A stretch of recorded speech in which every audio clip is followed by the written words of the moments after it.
नमस्कार, आप देख रहे हैं न्यूज स्पेशल और मैं हूं आपके साथ राहुल सिन्हा। पाकिस्तान से आई सीमा हैदर की कहानी बेहद संदिग्ध हो गई है। सीमा हैदर से एटीएस ने लगातार 2 दिनों तक पूछताछ की, जिसके बाद कई चौंकाने वाले खुलासे हुए हैं। सीमा कहती है कि वो सचिन से प्रेम करती है, लेकिन वो फेसबुक पर फ्रेंड रिक्वेस्ट सेना के अधिकारियों को भेज रही थी। वो दिल्ली में भी कई लोगों को जानती थी। यूपी एटीएस की जांच फूफी शब्द के इर्द गिर्द घूम रही है। आईएसआई की भाषा में फूफी उसे कहते हैं जो भारत से जानकारियां चुराकर पाकिस्तान भेजता है। ये रिपोर्ट देखिए। पाकिस्तान की सीमा हैदर की कहानी में संदिग्ध गतिविधियों और सवालों की कोई सीमा ही नहीं है। सीमा पर आज ऐसे कई खुलासे होंगे जो इस ओर इशारा करेंगे कि सीमा की सच्चाई पर सिर्फ प्यार का पर्दा है। अगर वो हटा तो बहुत बड़ी साजिश सामने आ सकती है। सीमा पर खुलासा नंबर 1, भारतीय सेना में घुसपैठ करना चाहती थी सीमा कहने को सचिन से प्यार करती है, लेकिन उसका मकसद क्या सेना और भारत से जुड़ी खुफिया जानकारी हासिल करने का था? ये सवाल इसलिए क्योंकि सीमा हैदर ने सोशल मीडिया पर भारतीय सेना से जुड़े अधिकारियों को फ्रेंड रिक्वेस्ट भेजी थी। सीमा ने सचिन से दोस्ती करने के पहले ही सेना के अधिकारियों को फ्रेंड रिक्वेस्ट भेजी थी, लेकिन सीमा अपने मकसद में कामयाब नहीं हो सकी क्योंकि उसकी फ्रेंड रिक्वेस्ट एक्सेप्ट ही नहीं हुई। यह खुलासा खुद सीमा हैदर ने एटीएस के सामने किया है। सीमा ने सोशल मीडिया पर जिन जिन लोगों को फ्रेंड रिक्वेस्ट भेजी थी, अब उसकी भी जांच होगी। इस समय सीमा एटीएस की हिरासत में है और उसे अनडिस्क्लोज्ड लोकेशन पर रखा गया है। इसके पहले 17 जुलाई को 6 घंटे और 18 जुलाई को 8 घंटे सीमा से एटीएस ने पूछताछ करके सच्चाई जानने की कोशिश की है। सीमा पर खुलासा नंबर 2, दिल्ली में हर हाल में आना चाहती थी सीमा। एटीएस से सवाल जवाब के दौरान सीमा ने माना कि वो दिल्ली में कई लोगों को जानती है और वो सारे या तो सोशल मीडिया के जरिए उससे जुड़े या फिर ऑनलाइन गेम पबजी से। इसी पबजी के जरिए ही सीमा हैदर सचिन के संपर्क में आई थी। एटीएस ने सीमा हैदर से पूछा, क्या सचिन के अलावा भी भारत में किसी को जानती हो? इस सवाल के जवाब में सीमा हैदर ने कहा, हाँ, लेकिन ठीक से नहीं। जब पाकिस्तान में थी तब सचिन को जानने से पहले पबजी गेम और फेसबुक के जरिए कुछ लड़कों से चैट होती थी, लेकिन बस समय काटने के लिए बातचीत किया करती थी। ना ही मैं उन्हें कुछ ज्यादा अपने बारे में बताती थी और ना ही उन्होंने मुझे कुछ बताया।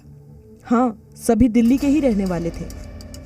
दिल्ली के लोगों से सीमा सोशल मीडिया से जुड़ी हुई है। हो सकता है उसकी मंशा हो वो किसी भी तरह दिल्ली आ जाए और सचिन के जरिए वो अपने मकसद में कामयाब हो गई।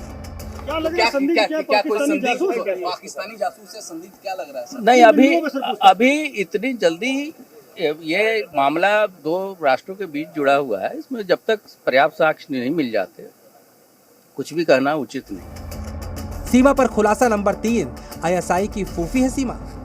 यूपी एटीएस ने सीमा से यह भी पूछा, क्या कभी फूफी और फल कोडवर्ड का इस्तेमाल किया? इस सवाल के जवाब में सीमा ने कहा, नहीं, कभी नहीं किया। दरअसल आईएसआई में फूफी उस शख्स को कहा जाता है जो किसी देश से जुड़ी जानकारियां आईएसआई तक भेजता है, जबकि फल वर्ड रुपए या पैसे के लिए इस्तेमाल किया जाता है।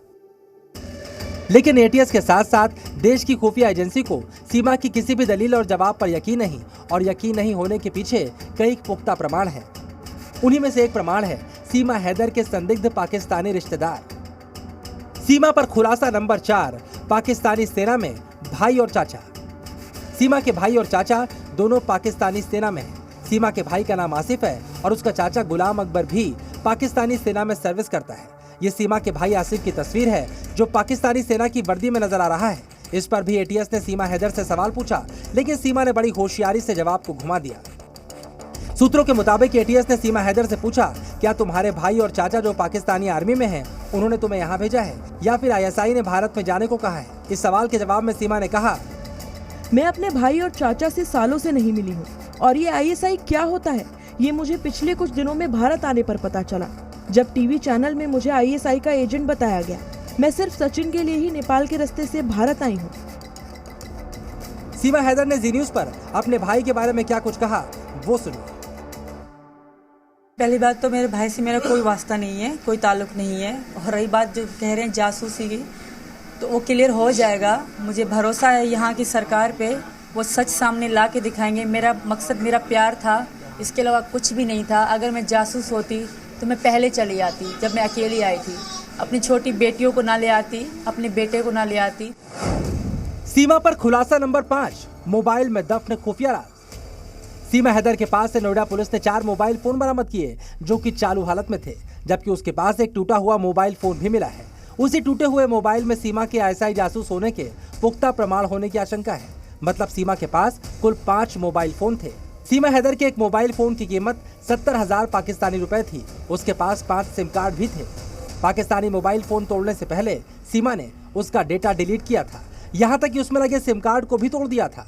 मोबाइल फोन को लेकर जब एटीएस ने कड़ाई से सीमा से पूछताछ की तो सीमा ने किसी शातिर की तरह जवाब दिया। एटीएस अफसर ने पूछा, नोएडा पुलिस ने तुम्हारे पास से 4 मोबाइल और 4 सिम कार्ड बरामद किए। इतने मोबाइल तुम्हारे पास क्या कर रहे थे और उन्हें तोड़ा क्यों? नेपाल से भारत आने पर मेरा पाकिस्तान का सिम काम नहीं कर रहा था और जब मैं सचिन के पास आई थी तब मुझे उसने नया सिम ला कर दिया था। मोबाइल इसीलिए तोड़ दिया था क्योंकि मैं नहीं चाहती थी कि पाकिस्तान के लोग मुझे ट्रेस कर सकें। एटीएस ने फिर सवाल दागा, सचिन ने एक सिम ला कर दिया, बाकी सिम कैसे आए? इस पर सीमा ने कहा, मुझे याद नहीं है। सीमा हैदर के मोबाइल से कई राज पर्दाफाश हो सकते थे। सीमा हैदर ने न केवल मोबाइल को तोड़ा बल्कि उसका डेटा भी डिलीट कर दिया। ऐसे में फर्जी दस्तावेज और फर्जी पासपोर्ट की थ्योरी पर लगातार सवाल खड़े ही हो रहे हैं। इसीलिए ये कहा जा रहा है कि फ़ोन में अगर जो डाटा था वो सामने आता तो इस पूरी थ्योरी पर मोहर लग जाती कि सीमा हैदर लगातार झूठ बोल रही है। पुलिस को सीमा के पास से 3 आधार कार्ड भी मिले हैं और 2 पासपोर्ट भी मिले हैं। जाहिर है ना तो उसके आधार कार्ड असली हैं और ना ही उसका एक पासपोर्ट। ऐसे में सवाल है, उसे पासपोर्ट से आधार कार्ड तक मुहैया कराने के पीछे कहीं आईएसआई तो नहीं? सीमा हैदर भारतीय खुफिया एजेंसियों के लिए पहले के साथ साथ चुनौती बन गई है। इस केस में जितने सवाल हैं उतने ही राज जो धीरे धीरे खुलेंगे। विशाल रघुवंशी और राहुल मिश्रा के साथ मनीष शुक्ला, जी मीडिया,